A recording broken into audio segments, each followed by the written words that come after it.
Chapter 88. Jesus walks by the sea, stands in a fishing boat and speaks to the people.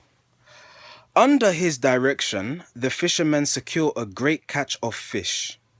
He selects and calls his 12 apostles. Beside the Sea of Galilee, the Christine Master walked, and multitudes of people followed him. The fishing boats had just come in, and Peter and his brother waited in their boats. Their helpers were ashore repairing broken nets. And Jesus went into a boat, and Peter pushed it out a little ways from shore. And Jesus, standing in the boat, spoke to the multitude. He said, Isaiah, prophet of the Lord of hosts, looked forward, and he saw this day.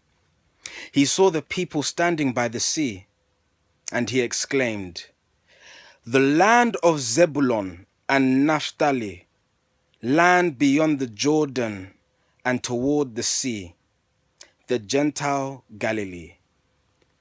The people were in darkness, knowing not the way.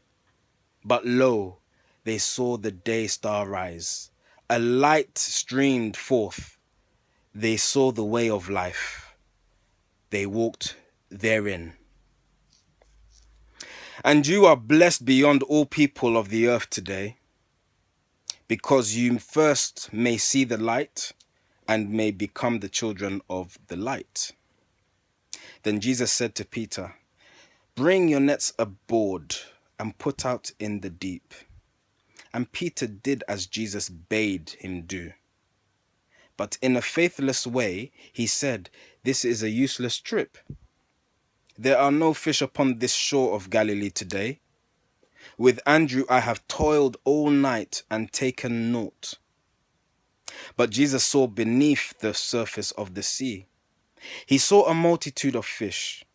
He said to Peter, Cast out your net upon the right side of the boat. And Peter did as Jesus said. And, lo, the net was filled. It scarce was strong enough to hold the multitude of fish. And Peter called John and James, who were nearby, for help.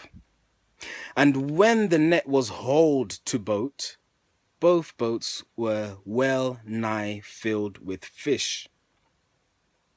When Peter saw the heavy catch, he was ashamed of what he said, ashamed because he had no faith. And he fell down at Jesus' feet and said, Lord, I believe.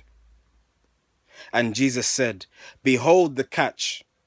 From henceforth you shall fish no more for fish. You shall cast forth the Christine net into the sea of human life, upon the right side of the boat. You shall ensnare the multitudes to holiness and blessedness and peace. Now, when they reached the shore, the Christine Master called to Peter, Andrew, James, and John, and said, You fishermen of Galilee, the masters have a mighty work for us to do. I go, and you may follow me. And they left all and followed him. And Jesus walked along the shore, and seeing Philip and Nathanael walking on the beach, he said to them, You teachers of Bethsaida, who long have taught the people Greek philosophy, the masters have a higher work for you and me to do. I go, and you may follow me. And then they followed him. A little farther on there stood a Roman tribute house, and Jesus saw the officer in charge. His name was Matthew, who once abode in Jericho. The youth who once ran on before the Lord into Jerusalem and said, Behold, the Christines come. And Matthew was a man of wealth, and learned in wisdom of the Jews, the Syrians, and the Greeks. And Jesus said to him, Hail, Matthew, trusted servant of the Caesars. Hail! The masters call us to the tribute house of souls. I go, and you may follow me. And Matthew followed him. Iscariot and his son, whose name was Judas, were employed by Matthew and were at the tribute house. And Jesus said to Judas, "Stay your work. The masters call us to a duty in the saving bank of souls. I go and you may follow me." And Judas followed him. And Jesus met a lawyer who had heard about the Christine master and had come from Antioch to study in the school of Christ. This man was Thomas, man of doubt, and yet a Greek philosopher of culture and of power. But Jesus saw in him the lines of faith and said to him, "The masters have a need of men who can interpret law. I go, and you may follow me." And Thomas followed him. And when the evening came and Jesus was at home, behold, there came his kindred, James and Jude, the sons of Alphaeus and Miriam.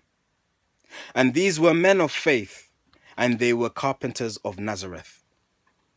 And Jesus said to them, "Behold, for you have toiled with me and with my father Joseph, building houses for the homes of men.